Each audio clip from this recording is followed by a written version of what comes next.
ಈ ಕಲ್ಲಂಗಡಿ ಪ್ಲಾಂಟೇಷನ್ಗೆ 35 ಡೇಸ್ ಆಗಿದೆ. ನಾನು ಲಾಸ್ಟ್ ವೀಕ್ ಹೂಜಿ ಮ್ಯಾಟ್ ಅಪ್ಲೈ ಮಾಡಿದ್ದೆ, ಬಟ್ ಅದು ಅಷ್ಟು ಎಫೆಕ್ಟಿವ್ ಆಗಿ ವರ್ಕ್ ಮಾಡಿಲ್ಲ. ಮತ್ತು ಹೂಜಿ ಸ್ವಲ್ಪ ಜಾಸ್ತಿ ಇದರಿಂದ ಮ್ಯಾಟ್ ಜೊತೆಗೆ ಒಂದಷ್ಟು ಡಬ್ಬಗಳನ್ನ ತಂದುಬಿಟ್ಟು ಅದರೊಳಗೆ ಇವಾಗ ಹೂಜಿ ಬಿಸ್ಕೆಟ್ನ ಇಟ್ಟಿದ್ದೀನಿ. ಹಾಗೆ ಇದನ್ನು ಟ್ಯಾಗ್ ಮಾಡೋಕ್ಕೆ ಒಂದಷ್ಟು ಕಡ್ಡಿಗಳನ್ನ ತಂದಿದ್ದೆ. ಹಾಗೆ ಆ ಕಡ್ಡಿಗಳಿಗೆ ಇದನ್ನು ನೀಟಾಗಿ ಟ್ಯಾಗ್ ಮಾಡಿಬಿಟ್ಟು ಒಂದು ಕಡೆ ಇಟ್ಟೆ. ಇದರಿಂದ ಕಲ್ಲಂಗಡಿ ಕಾಯಿಗಳಿಗೆ ಹೂಜಿ ಹೊಡೆದ್ರೆ ಅದು ಒಳ್ಳೆ ರೇಟಿಗೆ ಹೋಗಲ್ಲ. ಹಾಗಾಗಿ ಆ ಕೆಲಸನ ಮುಗಿಸಿ ನಾನು ತೋಟದ ಹತ್ರ ಬಂದೆ.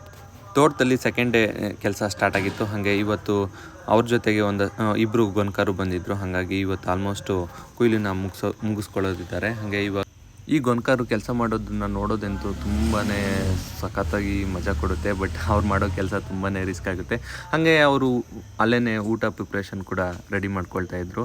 ಹಾಗಾಗಿ ಅವರು ಒಂದಷ್ಟು ಐಟಮ್ಸ್ನ ತಂದಿದ್ರು. ಅದು ಮುಗಿಸ್ಕೊಂಡು ನಾನು ಬಂದಿದ್ದೆ ನಮ್ಮದು ಸಿಲ್ವರ್ ಪ್ಲಾಂಟೇಷನ್ ಕಡೆ. ನಾಳೆ ಇಲ್ಲಿ ಒಂದಷ್ಟು ಕೆಲಸ ಮಾಡಿಸೋದಿದೆ. ಹಾಗಾಗಿ ಮಿನಿ ಇಟಾಚಿ ತೋಟದ ಹತ್ರ ಬಂದಿತ್ತು. ಏನು ಕೆಲಸ ಅನ್ನೋದು ನಾನು ನಾಳೆ ವೀಡಿಯೋದಲ್ಲಿ ನೋಡೋಣ ಅಂತ ಹೇಳ್ತಾ ನಾನು ಈ ವಿಡಿಯೋನ ಇಲ್ಲಿಗೆ ಎಂಡ್ ಮಾಡ್ತಾ ಇದ್ದೀನಿ. Thank you for watching.